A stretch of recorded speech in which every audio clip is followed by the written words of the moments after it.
place like this, and gathering places in general, can be transformative for people's lives and stop all those health damaging behaviours just through developing a sense of belonging and cultural connectedness. Gathering place by the sea, or home in Woor-Dungin Bunurong language, has been open now for 3 years. It's a place of hope and healing, culture and connection, and being and belonging for our Aboriginal and Torres Strait Islander community on the Woor-Dungin Peninsula. We'd catch up with community members and say, well, what do you want? Do you want a gathering place for starters? And if you do, then what do you want it to do? And community were really specific about what they wanted the gathering place to be. So an existing building, to have a homey feel, to be exclusive use for the community only, and to be able to run activities and programs through that place. So we started off with the Hastings one, then there was Frankston, and then Dufton. And it was opened late last year in July. One of our key functions is to have community events for those significant days in the Indigenous calendar. But over and above those, we run programs on Wednesday, Thursday, Friday. We run a women's healing circle on Wednesdays. On Thursdays, we have a bush play group. We're very, very proud of this because we want to grow up our kids really strong in culture. Yeah, give them that core identity right from the start. That's what I am, a glory kid. And on Fridays we have that's our drop-in day, and we have some very, very keen gardeners who work in our vegetable garden, and we try and get people to buy in and feel this place is something that they own and belong to. I come here and I work with the kids and I work with the men's group. One of the most powerful things I did was actually right here with the men's group was taught them traditional fire making. And that was the most powerful thing I ever did. I had tears in their eyes, and a made tear in my eye, because in the old days, everyone says, look, Aboriginal men have lost a lot of stuff we have. Women kept their role in life, which was the mother. They kept that role. They've never lost that role. We had our boomerangs and our spears taken off us. We were protectors, we were providers. So we felt hopeless for the last 100 years probably. So what I'm doing is just bringing back and re-strengthening and giving men back a bit of culture, from traditional fire making to knowing how to throw a spear properly. And hopefully it gives them back their heart and their soul. I've seen kids come here. I've seen people come here. It's like a stress release. It gets everybody, it relaxes everybody, and it chills everybody. And when people spend a couple of hours here, they're better than what they walked in the gate. The role of gathering places in relation to criminal justice and engagement is, I think, both preventative in the first instance and then rehabilitative in the second. For a lot of Aboriginal teenagers, like, that journey of identity is very problematic and difficult, and not knowing who you are and where you come from can make that journey even harder. Sometimes kids are lost. They don't feel as if they belong with the Aboriginal community, and they don't really fit in the wide society. So we try and link them back in. We feel there's just a critical role for the gathering place for those young people to come over here and learn culture and connect to our community, and we think that will have significant protective effects on their lives. This year we're studying stuff on our culture and getting to know our family, and it's just good to see our new faces and old faces of the community.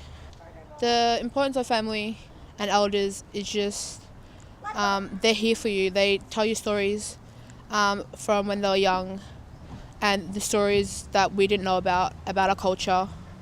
And I reckon it's just good having older people around to influence you to do better in life. One of the really big successes we've seen is through our local justice workers, who are also Aboriginal and local community members. And we can provide a whole wraparound support for those offenders that live in the area. They're coming here to the gathering place to do their community work. And if they're not attending appointments, then our local justice workers can go around to their house or do whatever they need to do to remind them of what they need to do. And also involving our elders more in our case management has been quite successful as well, and we've seen a lot of positives come out of that. I was a homeless alcoholic. I ended up on the streets there in St Kilda, and I went in and I did my rehab.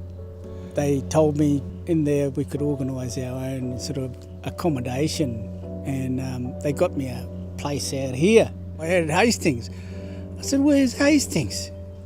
And he goes, "Oh, you'll be right." And I came out here, and then I connected with the local community kitchen, all the Indigenous mob there, and then slowly got to know everybody and did a few courses, got my licence back. Then they got me involved with Willum Warrain, and I've been here for 7.5 years now, and I just did it to stay sober. Is not only from our perspective, but also from justice as well. Like, there's some accountability there for them to have that strong engagement and building strong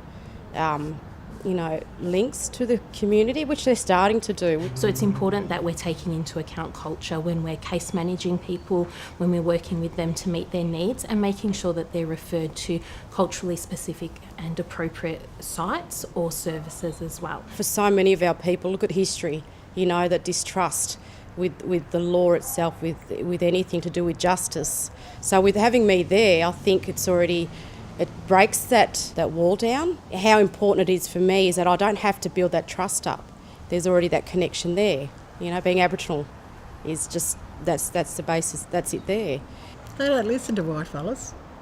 That's plain and simple. It seems that it sinks in more, I think. Understanding our own mob and listening and hopefully that they're taking advice. One of the spots I meet with community members is the Woor-Dungin gathering place. It's more of a relaxed, informal environment for Aboriginal clients to attend instead of attending a corrections office. I can sit down with a client and go through their matters and give the best support and advice with what they want to do with their matters. We've got people that are subject to community corrections orders able to do their community work hours in a culturally appropriate site and able to give back to their community as well. We had a Sorry Day event here with 120 odd people. Last year we had about 16 people, and it's just compelling evidence of the need for certainty around these gathering places. The way forward for us mobs is to have control over our destiny and to make decisions about the best things for us in our lives. But we need support till we get to that point, I think, where we are running our own show. There should be more of these places in community, connecting people up, meeting here and getting to know everybody and talking with each other. This place here, you can, it's so much more relaxing and it's nature. Well, I think it's a place of belonging and a sharing and a place where they can come here and feel at home and feel at ease. It's a safe space as well. Safe to talk, safe to be who you are, and safe to say this is what we want as well. If you have a sense of your Aboriginal identity and you feel proud about your culture, it's going to be healing and it's going to stop all those destructive behaviours.